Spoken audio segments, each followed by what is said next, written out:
Bom, queria chamar agora por último o Helder de Azevedo, né, o nosso caçula. Eu estava brincando antes de começar aqui a live, né, porque ele foi um dos últimos aí a entrar, não porque demorou a aceitar o convite, mas porque a gente demorou a conversar. O Helder é um profissional, um conselheiro, né, vou pegar aqui o currículo dele. Ele é fundador da Glimpel Consulting e do Instituto Empresa de Família, membro da Comissão de Conselhos de Administração, né, e do GT Agro do IBGC, é conselheiro de administração certificado do IBGC, é um docente de alto gabarito, eu posso testemunhar isso, porque eu já participei de aulas dele, em governança corporativa, e também participou da nossa certificação anterior. Helder se transformou num grande especialista em empresas familiares, né? Quem não acompanha ainda em redes sociais, eu recomendo muito as postagens, os artigos, porque ele vem realmente exercendo aí um papel, eu diria, desafiador, né? Porque não é fácil disseminar a governança corporativa em empresas familiares. A gente sabe que não é algo ainda bem... não é que não seja bem aceito, mas existe muita resistência natural, né, no processo de governança, envolvendo sucessão, envolvendo mudança ali de capacidade decisória, né, de poder de decisão dentro das organizações familiares. Então, foi muito legal, eu fiz o convite a ele, eu acho que é fundamental a participação dele nesse comitê, porque a gente vai estar atendendo grandes empresas familiares do Brasil, levando esses conselheiros que nós estamos certificados, né, estamos certificando, melhor dizendo, para essas entidades. Então, Helder, seja muito bem-vindo, né? E eu deixo também uma pergunta para você, né? Quais são os maiores desafios hoje das empresas familiares para a implementação da governança corporativa na sua visão? Né? Eu acho que muitos aqui já sabem, mas eu vou fazer questão de ressaltá-los, né, através das tuas palavras aí. E como um conselheiro bem capacitado e que tenha passado por uma certificação que, inclusive, avalia o perfil, né, da sua, né, do seu comportamento, da sua ação, né, da sua capacidade de comunicação, de mediação, é importante dentro de um ambiente de uma empresa familiar. Como é que você enxerga a certificação como um instrumento de referencial para levar esses conselheiros certificados a esse nicho que você atua e faz tão bem feito isso? Boa noite. Muito bom. Boa noite a todas e todos. Obrigado aí, Thiago, pelo convite, tanto para fazer parte do comitê como para essa super live aqui. Né? Prazer em conhecer alguns pela primeira vez aqui, rever alguns alunos, né? Assim, obrigado aí pelos elogios e lembrando assim que até vou começar com um docente rapidamente aqui, depois eu respondo a tua pergunta. Minha carreira foi uma carreira de profissional, né? Comecei engenheiro júnior, fiz carreira, virei executivo de SA muito cedo, etc. Enfim, e comecei a lidar com os dilemas da governança ainda como profissional de primeira linha e tal. Em 2013, eu botei em marcha uma decisão que eu havia tomado um par de anos antes, que era virar minha carreira e meu conhecimento para a governança corporativa. Então, nesse sentido, fiz lá o curso, me certifiquei no IBGC e logo percebi que a governança, os conceitos da governança que nascem, né, basicamente lá da OCDE e tudo, eles não se aplicam, né, nessa vasta maioria dessas empresas, enfim, que não estão na Bolsa, para simplificar a conversa, e tal, né, independente do tamanho. Porque aí você não tem aquele arcabouço de forca, né?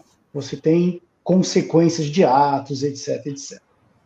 E eu fui vendo, conforme ia aprendendo, que assim, quando você gosta de um assunto, eu vou lá no Big Bang do assunto. Tá? Eu não vou, porque senão a gente corre o risco de ficar muito na superficialidade. E eu me dedico aí há 10 anos a esse estudo, acabei por fazer um mestrado, assim, nessa área, pesquisando empresas familiares, porque eu diria assim, do ponto de vista de conhecimento, a gente tem dois grandes desafios, né? O primeiro é que essa dinâmica, né, da governança corporativa baseada em teoria econômica e do direito pouco se aplica para esse tipo de empresa. E o segundo, que é mais complicado, é que existem bastante estudos acadêmicos e práticos e tal, de empresas familiares, mas você tira muito pouca praticidade dele, né, que é um problema e tudo. E eu falei, não, eu vou crack this code, né? Então, que a gente fez? No mestrado, a gente identificou 5 dimensões que constroem os alicerces de uma empresa familiar ou multifamiliar longeva. Aliás, um outro desafio é esse, que as empresas de hoje elas não têm mais a cara de empresas monofamiliares. Muitas ainda são, mas com a dinâmica da sociedade, múltiplos casamentos, uniões estáveis e etc., elas se parecem cada vez mais, desde o início, como empresas multifamiliares, que já é um outro tipo de dinâmica. Ou as partnerships das SAs, né? Ou das startups mesmo. Né? Então, as dinâmicas começam a ser mais parecidas com as de multifamiliares do que... Mas a gente identificou 5 pilares. Vou falar rapidamente deles, porque aí eu vou afunilando para a tua pergunta. Essência. É fundamental que se compreenda os valores, desejos, interesses, objetivos dos familiares, a sócios ou não, ativos ou passivos, como se fala, né? Etc., para daí começar a se administrar os conflitos que nascem nessas empresas. Essência, sim, uma. Segunda, estratégia, a propensão estratégica do ponto de vista do capital. Na maior parte dos casos, é a falta de, tá certo? Imagino que meus colegas aqui no grupo percebem nas empresas que vão que praticamente não existe estratégia. Terceiro, papéis. Né? Quais são os papéis de propriedade ou de herança e separar daqueles papéis de gestão? Esse é um dos maiores geradores de confusão nas empresas familiares e multifamiliares. A questão do apego ao poder na gestão, especialmente pela geração sênior e tal. Então, papéis é o terceiro pilar. Quarto, monitoramento. Acreditem que o monitoramento é muito mais importante em empresas de capital fechado do que em empresas de capital aberto.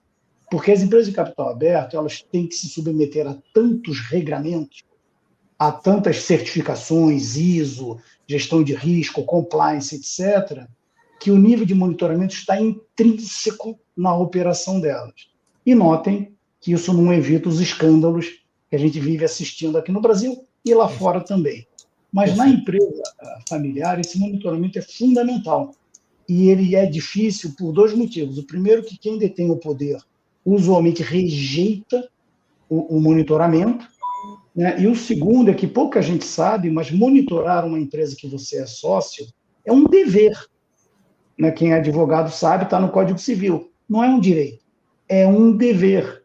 Você tem a obrigação de saber o que está acontecendo com os seus investimentos. Então, esse balanço, que é uma luta, né? É um problema que a gente tem que endereçar nesse tipo de empresa. E, por fim, a quinta dimensão é a sucessão. Né? O que eu vou suceder? Eu vou suceder uma propriedade? Eu vou suceder uma operação lá na gestão? E o sucedido? Vai fazer o que da vida? Né? Então, essas são as tensões que envolvem, e ao redor disso a gente estudou muito o altruísmo.